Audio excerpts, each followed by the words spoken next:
Welcome to Living Outside the Matrix, the show where we explode the many modern myths within the mainstream narrative and explore important issues that have a bearing on our lifestyle choices and decisions. Hi there, I'm your host, Nigel Howitt, and on the show today, we're going to be discussing what people need to know about the real state of the global financial situation. And joining me to do this, it's a great pleasure to welcome Rob Kirby of Kirby Analytics in Toronto, Canada. Rob, thank you so much for taking the time to join us today, and a very warm welcome to the show. Thanks, Nigel, and a pleasure to meet you. Rob, perhaps you could kick us off with a little sort of an intro into how you sort of got converted, as it were, in a bit of your background, because I gather you were a sort of a mainstream economic thinker way back. So could you give us a bit of background there? Yeah, sure thing. I received a formal education at York University in Toronto. My undergraduate degree was economics. I left university and I went to work on Bay Street in Canada, which is like the Wall Street, or like what Wall Street is to New York. And I was involved in institutional brokerage, foreign exchange, and money market products, including interest rate derivatives, euro-dollar deposits, and then I got quite involved in both the Canadian and U.S. government bond markets. So that's pretty much where my professional background is. So the derivatives that have plagued the world for many years, that very few people really have a good grasp of, I was involved with them basically as they were being invented, because many of them were invented right here in Toronto. Okay. And many of them were invented here in Toronto due to quirkiness in our banking regulations. And that's just the way the cookie crumbled. A lot of these interest rate derivatives that have propagated and proliferated around the world, many of them were invented right here. And I pretty much learned them from the guys that invented them. So that's where I got my backgrounding in them. So how did you? I beg your pardon. How did you sort of get converted, if you like? Well, it's interesting because I'm part of a fraternity that people would refer to as Gold Bug, the Gold Bug community today. And interestingly, I first heard the term Gold Bug in 1987 in a bank trading room in Montreal, where an American bank with a branch in Montreal had a guy dedicated to trading gold. And I went to visit a comrade who didn't trade gold in that bank, and he told me he said to me, this guy is a gold bug over here. He said he's crazy. He thinks there's a conspiracy against gold. And we both just giggled and laughed about it at the time. And then going forward, it was when I was working in the retail investment industry as an investment advisor that I encountered the gold bug term again. And I was working for a firm that was the largest, call it manufacturer or supplier of mutual funds in Canada. And we had 120 some odd proprietary mutual funds on our product shelf, but we didn't have one precious metals fund. And I questioned one of my coworkers why we didn't have a precious metals fund, and he said that, well, management thinks it's too risky, and because metals are inherently risky. And I thought to myself, well, that's kind of strange. We have 3 failed internet funds on our product shelf, like funds that used to be funds that no longer are, but we didn't have a precious metals fund. And so I asked him why that would be again. I said, come on, you got to be crazy. We must have a precious metals fund. And he said, no, we don't. And then he brought up the term gold bug. He said, well, gold bugs would say it's because there's a conspiracy against gold. And my eyes literally rolled into the back of my head. I said, you're not one of those, are you? And because I thought gold bugs were insane. Like the whole idea of being a gold bug. It's funny how the mainstream attaches monikers to things.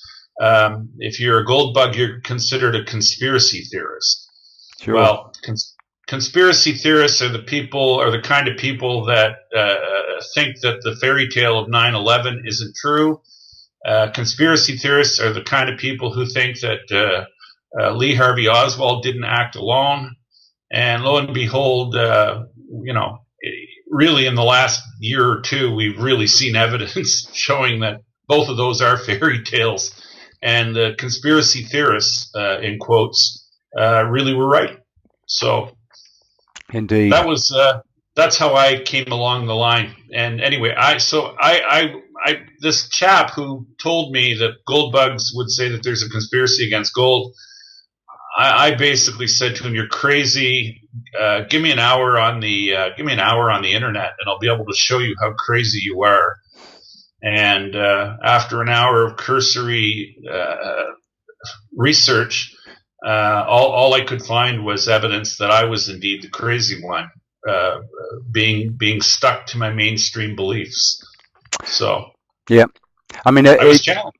Yeah, I mean, it's funny how that's kind of the way the pattern goes, isn't it? You know, a lot of us can spend our lives without sort of looking closely at the other side of an issue or at an issue at all, in fact. And then as soon as we zoom in on it, you know, you suddenly get a bit of a sort of a Damascus moment, don't you? When you think, my goodness, you know, as you say, all the evidence stacks in the opposite way than we actually thought. So, Rob, this is probably going to be something of a wake-up call from outside the matrix, if you will, for those people who are open-minded and keen to educate themselves, but may not yet be aware of the sort of greater economic context, if you will, in which we're all making decisions that, you know, financial decisions that affect our futures, our economic futures. So. It's a big question, but how would you sort of kick off? Everything's not okay in the global economic financial situation, is it? I mean, we hear endlessly over here in the UK in the news that everything's fine, that there's promises of wealth creation are just around the corner, etc., etc. We've all heard this for years. Could you sort of begin with something of a broad overview of some of the key factors of why this is not true? Sure. I think most people, Nigel, can relate to the fact that we had a financial crisis back in the 2007-2008 timeframe. And basically one of the core reasons why we had a financial crisis in 2007-8 was because the world had too much debt.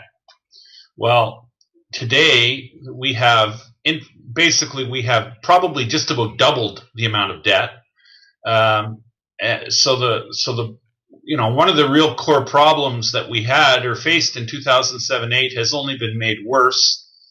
And the way it's really been covered up or made to look like it isn't as dire as it really is that we've had very, let's just say, erratic, untested policies implemented by the likes of Mario Draghi at the European Central Bank, where he's experimenting with negative interest rates. And the only reason that the economy hasn't completely imploded on itself is because we've had negative interest rates. But the real issue and the real problem with having negative interest rates is that it assigning a zero cost or a negative value to capital really leads to, let's just say, poor asset allocation. Assigning a zero cost to capital trivializes labor, and it creates a host of problems because what it really does is it punishes people who save money. Yeah. And it's from savings that we get our seed capital for future growth in economic terms. So it's sort of like when you eat your seed stock, you don't have anything left to plant in the next fall. So where growth is going to come from in the future, because of the imposition of negative interest rates, I would say, is a very cloudy picture at very best. And creating money out of thin air to try and solve these problems, like I say, it comes with a host of risks. And I'd say the biggest one is it trivializes labor. And I think most people can relate to this, because when you talk about having zero or negative interest rates assigned to capital, think about it in terms, if you would, just for a minute. Do you know anyone who works for free? Do you know anyone who pays to go to work? Yeah, it's absurd, isn't it? And it's an absurd idea. But when you assign negative interest rates to capital, this is in effect really what you're doing, and it just needs to be looked at through the right lens to see it for what it really is. It's if you operate, Nigel, or if you live your life in a dark room, and then if you happen to turn the light on, your surroundings might look a lot different in the light than they did in the dark. And most people, in my view anyway, in economic parlance, are living in the dark. Sure. And they need to turn the light on to see what their what their true surroundings are.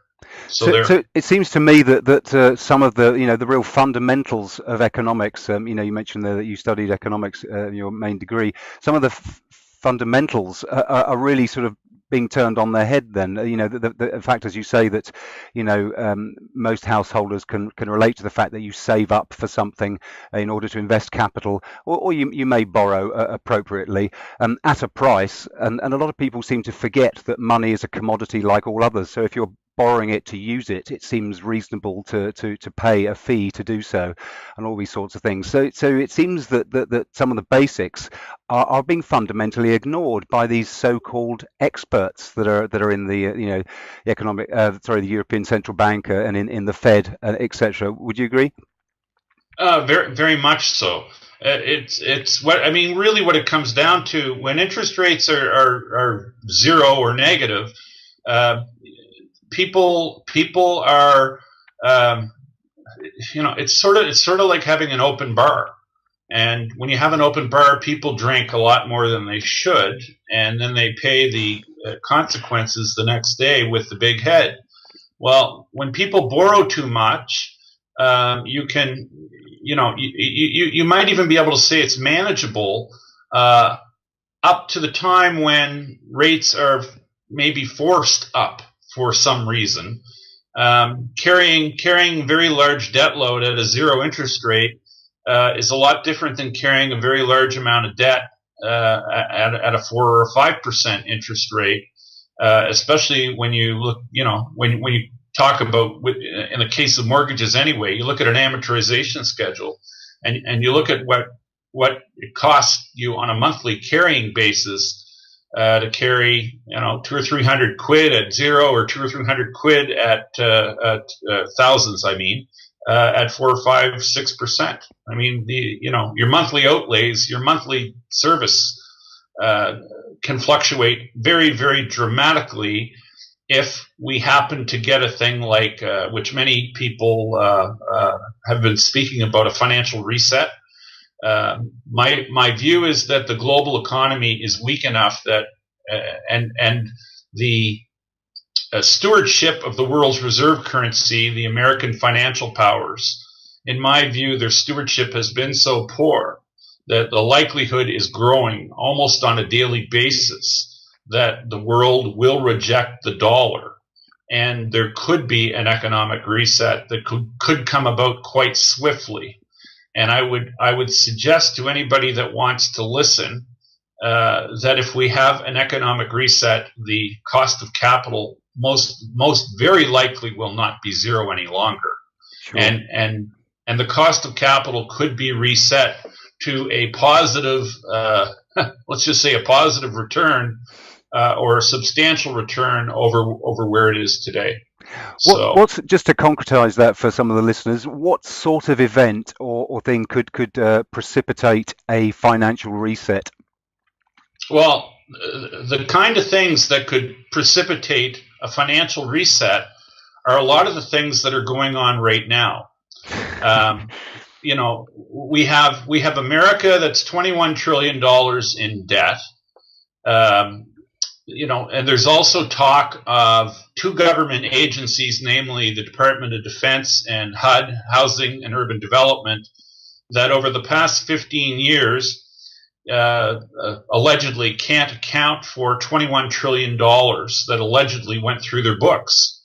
Well, $21 trillion is bigger than both of their budgets for 15 years running, which leads one to believe that a lot of money has been created that isn't documented.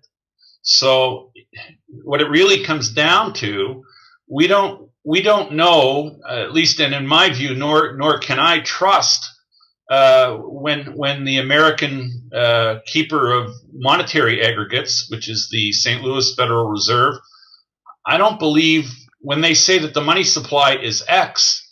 It's my belief that the money supply is likely factors bigger than X. It might be 5X, it might be 10X, and it might be 20X. We really don't know. But what we can rest pretty assured of is that the numbers they've given us are false, because there's been proof that's been researchers have literally found the smoking gun, so to speak, using government's own data.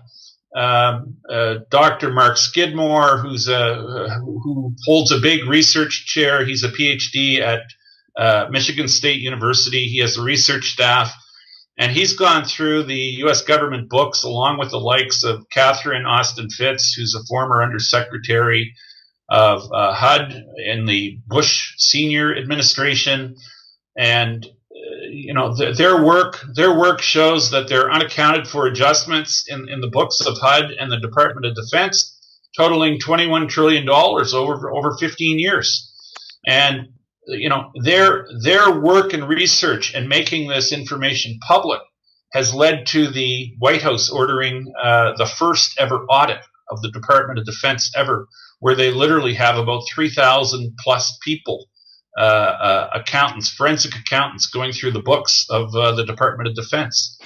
So there are some, and the other thing that's amazing, Nigel, this is real news, and the mainstream refuses to cover it. Sure. And when something's likely true, and it's when the mainstream refuses to cover it. Exactly. Anyway, so there are very, very big issues, and there's a lot of smoke saying that the picture that we're being given on the state of sovereign finances and global finances just are not as it's being reported by the mainstream. Sure. How much of the problem do you think can be traced to the fact that obviously the as you mentioned, the US dollar is the default global currency at the moment? How much of the problems with the excess debt you mentioned earlier is attributable to the fact that there's no free market in money, there's no gold backing to the dollar? It's a fiat currency, a currency by decree that is sort of issued by government, and everyone has to use it. And of course the track record of all fiat currencies is that they all go to their intrinsic value of zero. Ultimately, there isn't one in the history books that's done anything other than that. So how much of the problem do you think stems from the whole global economic system being run on fiat currency? Is that a key part of the picture? It is the picture, actually, Nigel. Fiat money with compound interest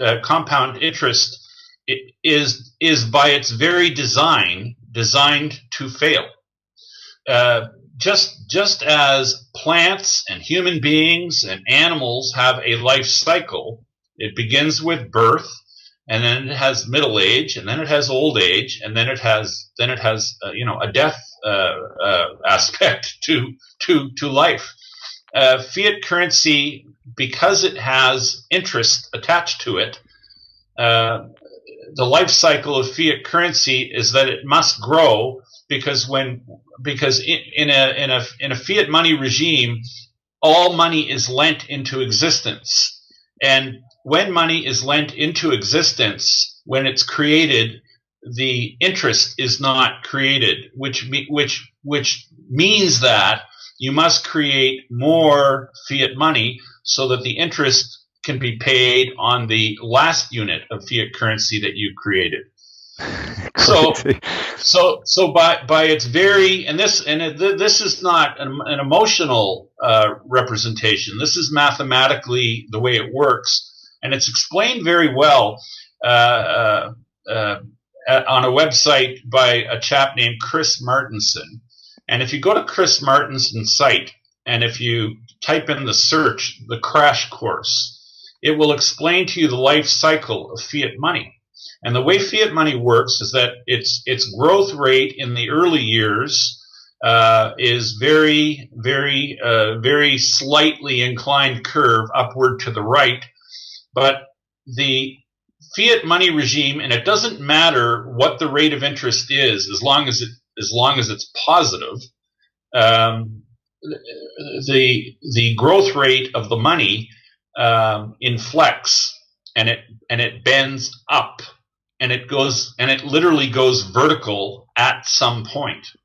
And we are now operating on the vertical part of the curve, where fiat money must be created in a literally infinite fashion, or the system collapses. And when the system collapses, the way it expresses itself visually to us is that we have a hyperinflation. Like most people can at least relate to what's happened in Zimbabwe, where the money has been destroyed, the value of money's been destroyed. People can relate to Weimar Germany, because the tales are told in many households how a wheelbarrow full of cash was required to buy a loaf of bread. And this ultimately is the way fiat money regimes end, in a crack up boom and a hyperinflation. Okay. So that's where we're headed. Yeah. I suppose it's also worth noting that this fiat money system very much suits political leaders, doesn't it? It suits despotic leaders or any kind of tyranny. It suits those people in charge, essentially, because they get to spend this newly created money, don't they? And of course, it takes a while for it to filter down and cause the inflation in prices that it inevitably does, as you said, in Zimbabwe and Weimar Germany and all this sort of thing. But it very much suits the leaders in the short term. Nigel, it suits the bankers, because when you have the ability to create money, it sort of makes you royalty. Or it makes you. It makes you God. Yeah. I suppose I should have said. Yeah, I suppose I should have said that it suits the government leaders and the bankers, doesn't it? I mean, you say, yeah. Sure, absolutely. Puts them in a position of and what it does is it gives human beings absolute power. And there's a cliche about absolute power, that it absolutely corrupts. Indeed. And that is a very, very good descriptive of the world we live in today. Yeah. So with this increasing debt, as you've illustrated there, it's designed into these fiat currencies. It can't be any other way. Hyperinflation or debt default, I suppose, are the only two scenarios that are possible. Do you think that with the US dollar, it's likely to go into the hyperinflation situation, or do you think something else might happen to derail that before that occurs? Well, the only two outcomes are that are possible. Basically, are a deflationary collapse or a hyperinflationary collapse. And my money is all on the hyperinflationary collapse, because the powers that be have demonstrated a penchant to continually create more and more money. And when you increase the amount of anything by an infinite number, you can't have units that were previously created gain more value. So this leads me to believe that the only way we can ultimately end this sordid game is with a hyperinflationary blow off top. Okay. And I do think I'm going to live to see it. And Okay. I don't relish the day when I'm witnessing it firsthand. Okay, well, we can come on to sort of talk about some of the things that we can do to protect ourselves about that. But I suppose it's worth noting for some listeners that perhaps don't live in the United States, who might be thinking, well, that's all well and good, that's the US dollar, but over here in my country, everything's tickety boo, and that won't affect us. But maybe you can, share with us how the demise of the dollar, although it's mathematically inevitable, just like all fiat currencies, how that will or how it could pull over the world economy. I mean, that would affect us all, wouldn't it? Can you explain a little bit about that? Well, sure, and we're seeing it manifest itself right now today, in that foreigners, namely Chinese, Russian, and many other countries have basically stopped trading in dollars, because these people are very aware how mismanaged the fiat US dollar has been managed, and how poor the stewardship of the dollar has been, which is why we've seen in recent weeks, last week I believe that it was revealed Russia had sold half of its US dollar reserve holdings in 1 month, I believe in April. We're seeing trade wars, and a lot of them are maybe being initiated by Trump. But the reason we have tension in the world is because it all traces back, Nigel, to money. We have dishonest commerce. Dishonest commerce is a recipe for poor international relations, and much of the predicament the world's in today relates back to basically people not accepting the U.S. dollar.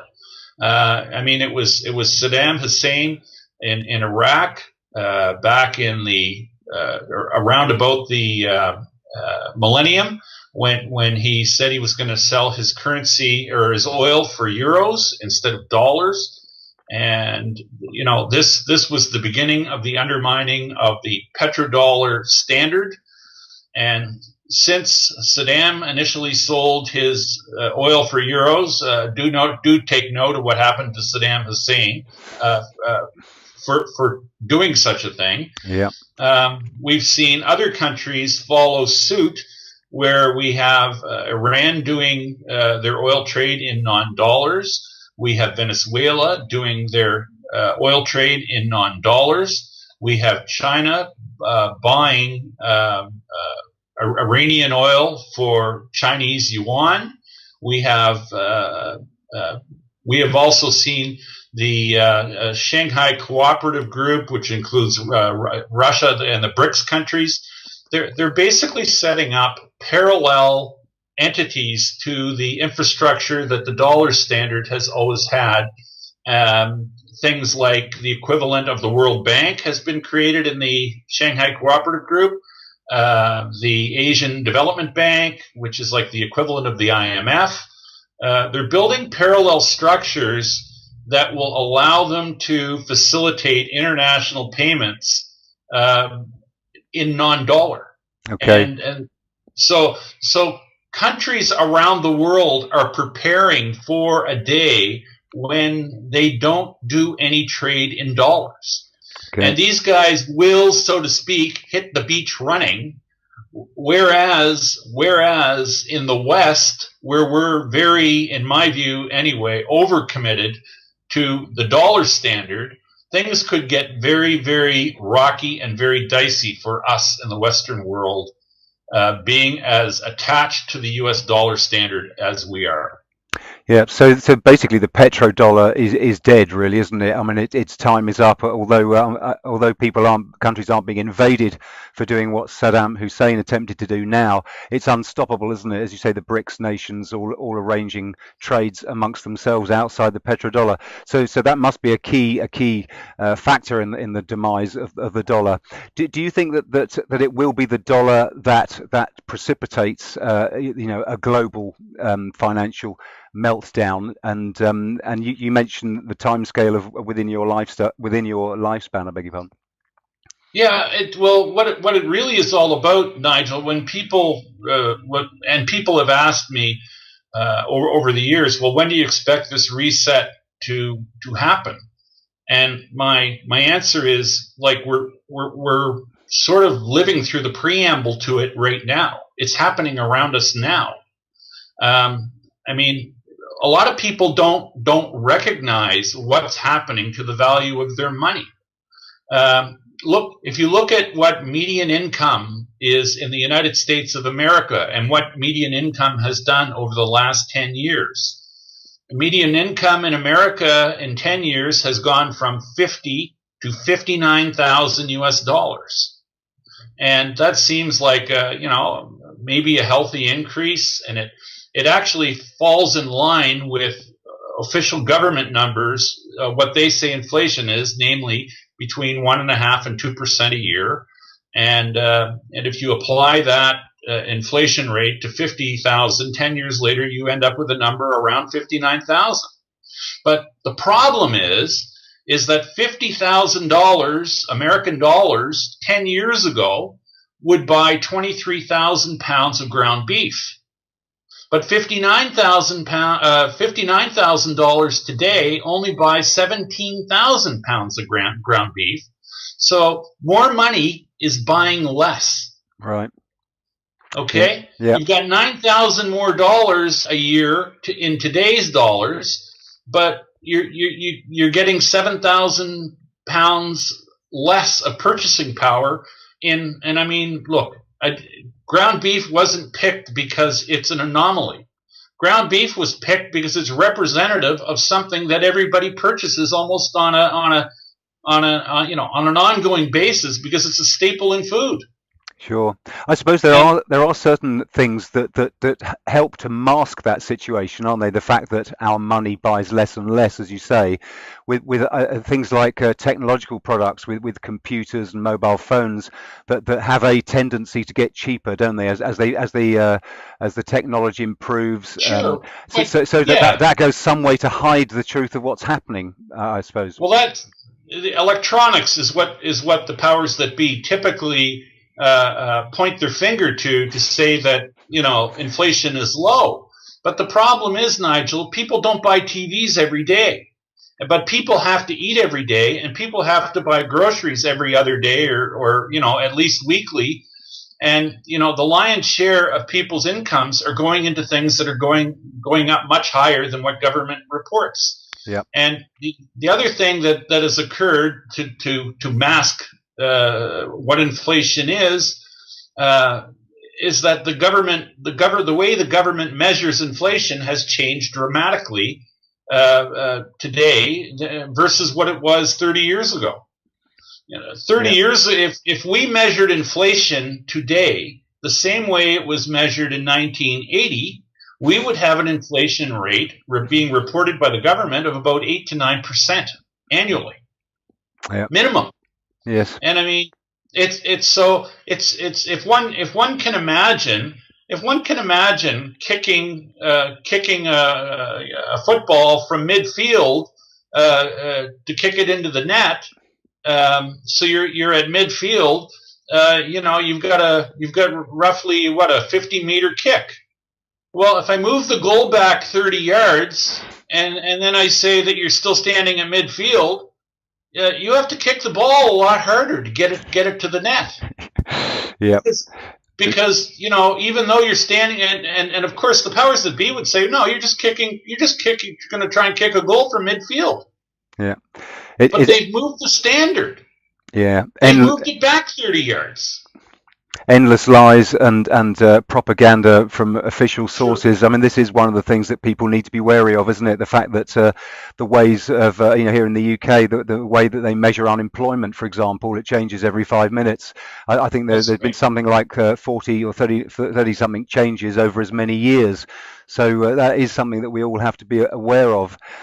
So, Rob, how can what can people do about this in broad strokes? I mean, there are a few options, aren't there? You've mentioned gold bug. Obviously, your website reveals that you're that, you know that you hold, place some credence, some credibility in holding gold stocks. So, what can people do in broad strokes?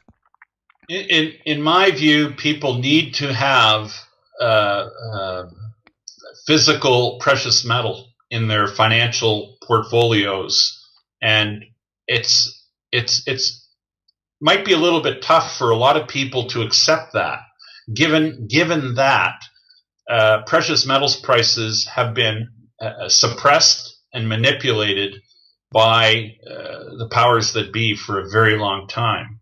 But if history is a guide, the price of precious metal will reset very likely to a much higher price the day we get a financial reset. Because gold has been money, silver has been money, has a track record of being money for 6,000 years. Fiat money regimes come and go. Uh, you know, hundreds of them have failed, and frankly, hundreds more of them, if they're attempted, will fail as well. But gold and silver has never failed, and the reason why gold and silver never fail, and when I say gold and silver, I do not mean owning shares in mining companies. I do not mean owning a futures contract on the LBMA. I do not mean owning ETF shares. I'm talking about owning bars and coins of gold, physical gold and silver. And it's my view that this is one of the very best ways you can protect your financial well-being, and especially it gains relevance for the transfer of intergenerational wealth. And Absolutely. this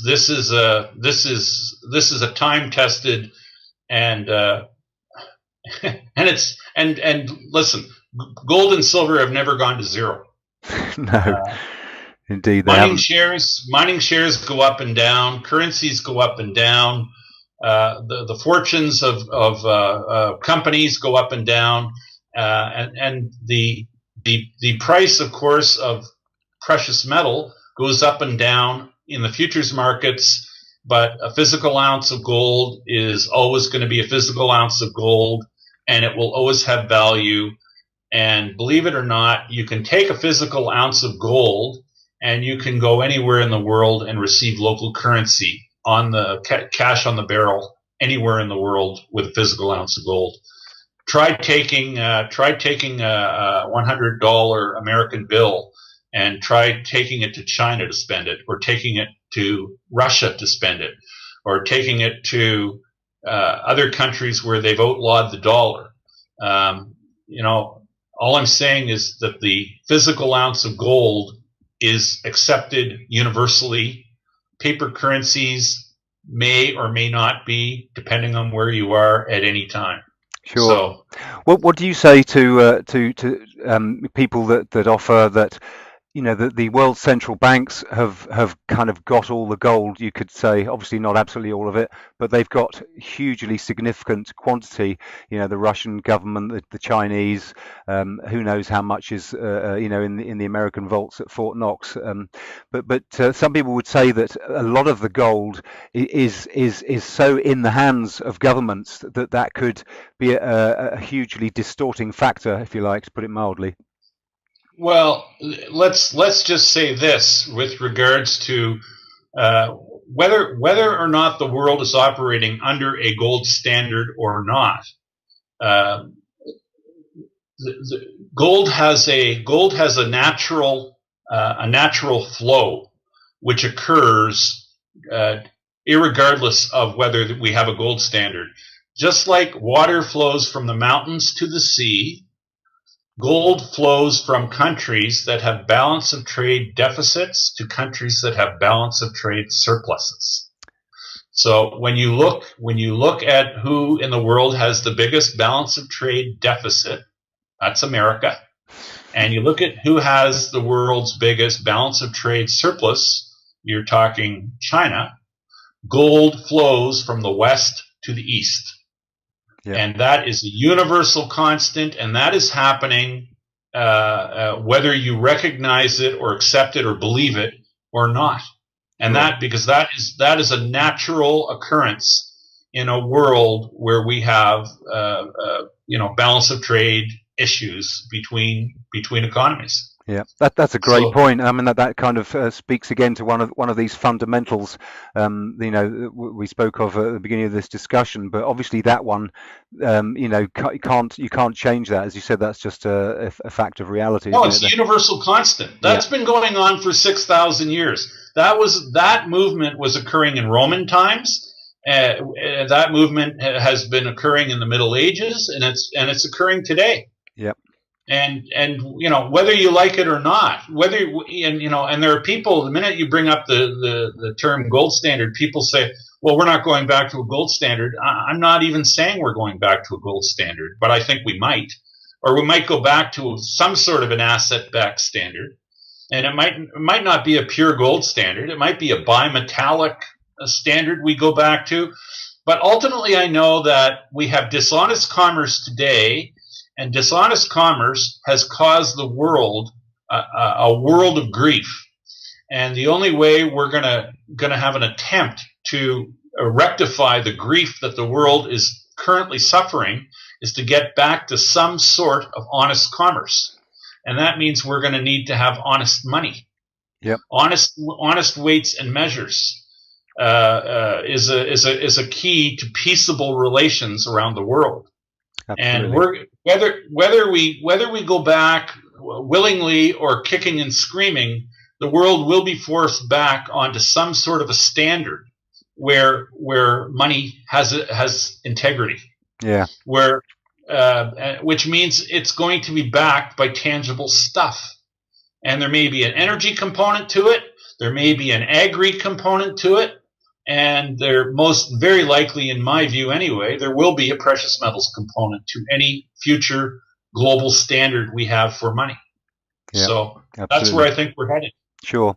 Well, at this point, perhaps we should mention, the cryptocurrencies, of course, because that is a phenomena that hasn't been around when you talk historically about gold and how that's been, the default form of money. All of a sudden, post the last crisis, 2008, we have this new scenario where we have these new digital assets, the Bitcoin and all of the altcoins. How do you think that will affect this shift when things fall apart? That it's obviously it represents another alternative, if you like, at the very least, to gold. How do you see that playing out? Are you enthusiastic about these new digital assets? Well, I don't think that crypto or cryptoized assets are going away. I do believe that the crypto world will proliferate going forward. But what cryptos really bring to the table, in my view, Nigel, is that they basically prevent the let's just say the overseers of creating fictitious amounts of anything. So in a cryptoized world, nobody could create $21 trillion worth of Bitcoin that didn't exist the way dollars have been created and not accounted for properly. This is the power of what blockchain brings to, or when I say blockchain, the cryptoization of assets basically gives a layer of protection and sort of puts a guarantee on the integrity that the amount of a certain thing in existence really is what it's claimed to be. Sure. So it basically it makes money or a monetary unit, particularly if it's a decentralized and a decentralized peer-to-peer, where proof of work and proof of ownership is kept on an open, basically on an open ledger. It prevents fraud, is what it does. Yeah. And the biggest, or one of the very biggest problems our money system today, one of the biggest problems it has, is it's absolutely rife with fraud. Yeah. There's been a lot of fraud that's gone on because money's been created that nobody's really been made aware of, except for the people that have control of it. Sure. And it is very exciting, isn't it? The inherently deflationary nature of these cryptocurrencies. As you say, I mean, not absolutely all of them have a capped number that can be created, but I think the vast majority certainly do.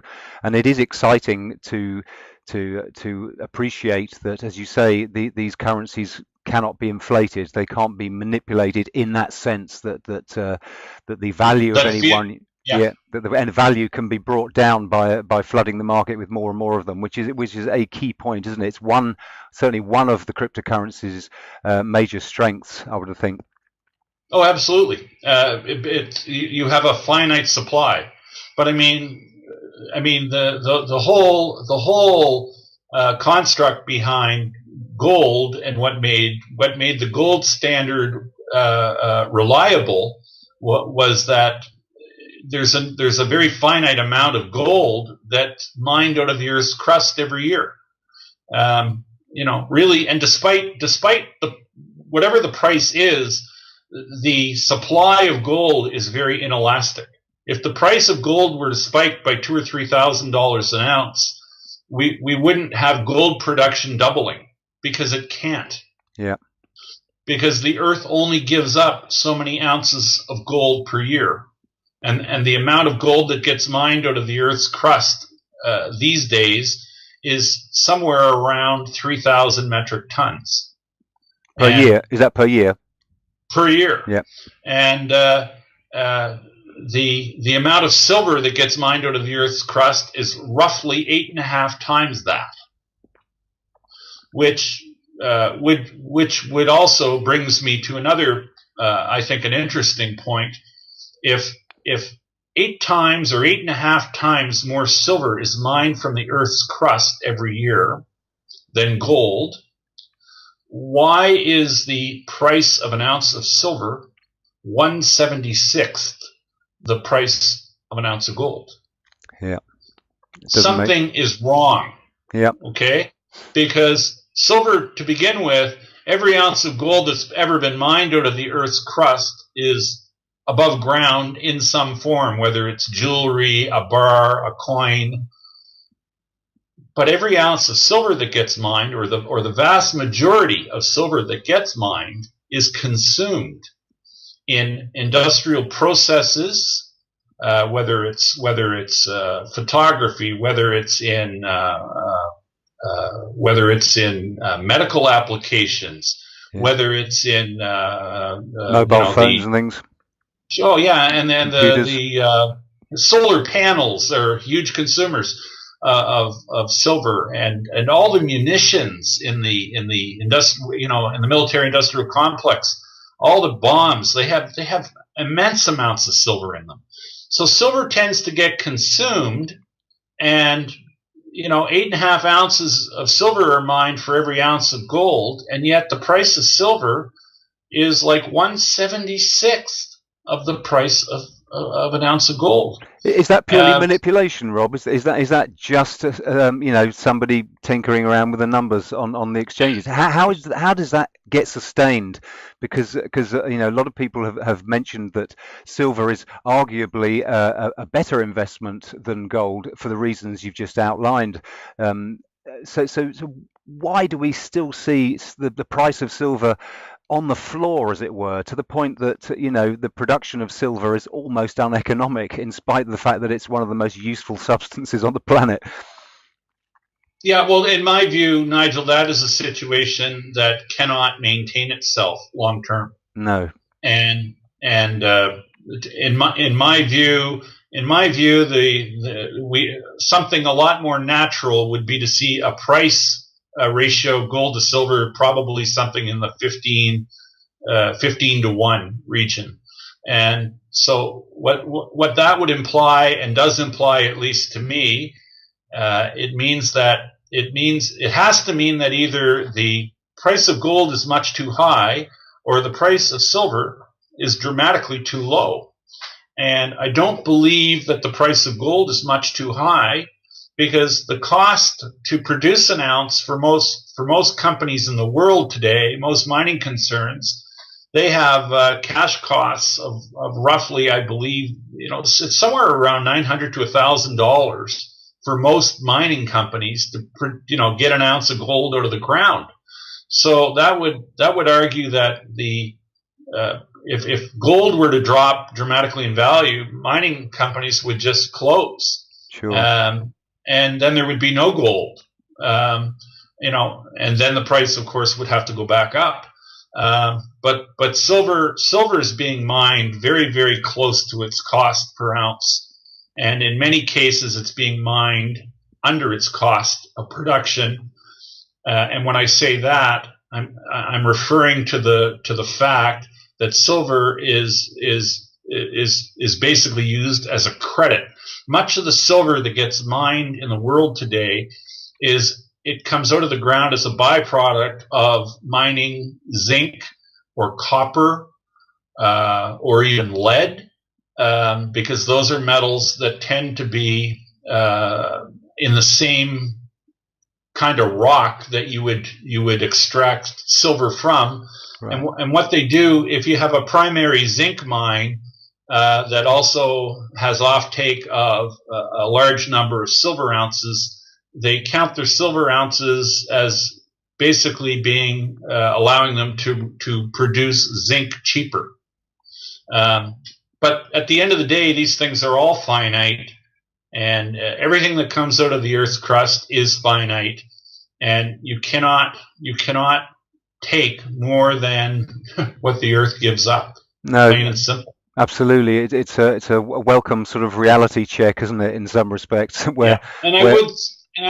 would say for silver in particular, I reckon silver might be the most underpriced asset on the planet. And I think it's a great thing to own, as long as you own it in physical form. I think it's a great thing to own long term. Yeah, fantastic. So Nigel, I view the metals, ownership of physical precious metal, in my view, is like having insurance. It's like having fire insurance for your financial portfolio. Yeah. And just because if one buys fire insurance on their house and their house doesn't burn down in the current year, it's no reason to get rid of your insurance. We buy fire insurance with the hope that we never have to use it. But when catastrophes occur, the insurance is sure a nice thing to own. Absolutely. And with your financial portfolio, owning physical precious metal serves the same purpose. It may not do a lot for you this year or next year, but very likelihood, given today's world, I would almost liken it to pretty much being able to guarantee people that at some point their house will burn to the ground. And then the question becomes, do you want to have it insured? Yeah, and then it's an obvious answer to that, isn't it? Well, in my view, there's only one answer, and that's I need the insurance. Indeed. And then the question is, how much insurance do you have? Yeah. So that's the real question. So, and that I leave or defer to people to make their own decision on that. Absolutely. So I suppose just returning to the cryptos with another important issue where they score some points, if you like, over and above gold, and I personally think that there's room for both in one's portfolio, obviously, but people say that gold has its, it's obviously much harder to exchange with. If I wanted to buy something from you right now, I've got the problem of getting the physical stuff to you, and that is something obviously where the cryptocurrencies score on. But more importantly than that, perhaps, is the fact that they don't need this intermediary. They don't need the third party to guarantee the transaction with this distributed consensus blockchain technology. We're able to bypass the entire banking system, which is a phenomenal achievement, and very exciting. But because, as we've already spoken about, the cryptocurrencies can't be inflated, which is one good thing. But also we now actually don't need a banking system, and effectively you can trade, whether it be information products or real products, without a banking system. Do you think that is again another major reason to include some cryptos in your portfolio, and do you advocate including some cryptos in a portfolio? I think there's room for cryptos in a portfolio. The only thing that becomes a really difficult consideration as to which cryptos you're going to own and possess. That's the tricky one, isn't it? Yeah. And let's just say they have been extremely, extremely volatile, and you need to have a very, very high pain threshold to like my personal opinion is that an allocation to cryptos for most people should be limited to what I would refer to as mad money. Something that it's not going to impinge on your lifestyle or your economic well-being if you happen to have it tank. Yeah. So, because that's to me reflective of the nature of the way they trade. They have roller coaster ups and roller coaster downs, and but I really do not believe by any stretch of the imagination that they're going away. Cryptos will be more prominent in our financial landscape in 5 years than they are today. To me, there's no doubt of that. But if you're asking me to tell you which cryptocurrency is going to do the best over the next 5 years, I haven't a clue. Yeah. I really don't know. No, but there will be winners and there will be losers. Yeah, that's the nature of the whole crypto scene, isn't it? I mean, the $1 million question is backing the right horse, and that's a difficult one to do, of course. And it does speak to everybody furthering their own self-education with regards to precious metals, as you've been speaking, cryptocurrencies. Are there any other things, do you think, that people need to be aware of, that people can do in terms of parking their assets in what amounts to be, dangerous times, shall we say? Well, I'm a believer in being prepared financially. I'm a believer in being prepared. Like having some storable food is probably a good idea if you have the ability to store it. And I believe that there's also huge value, Nigel, in community. Yeah. and in getting to know and surrounding yourself to the extent you can with like-minded people. And it's good to know your neighbors. And it's because that really comes from the concept that there's safety in numbers. Yeah. There's safety in numbers when you're dealing with like-minded individuals, and I also think there's huge value in having your spiritual house in order.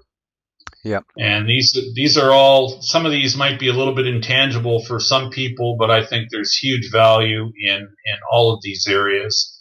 In terms of, and I guess really the other thing, and maybe the main thing, is get informed. Absolutely. Get informed.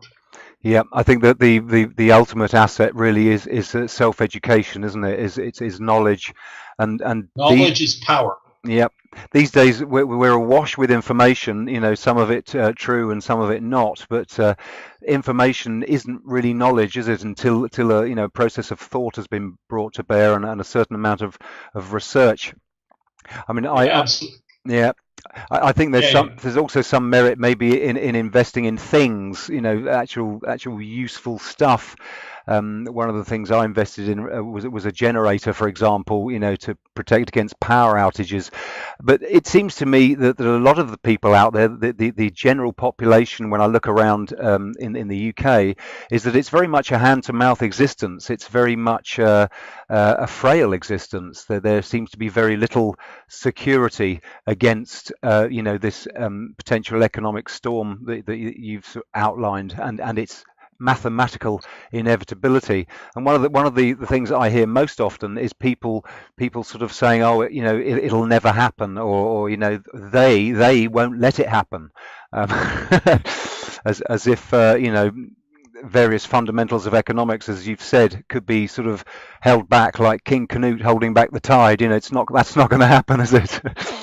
No, So no. yeah, I mean, you've alluded to the inevitability of hard times within our lifetime.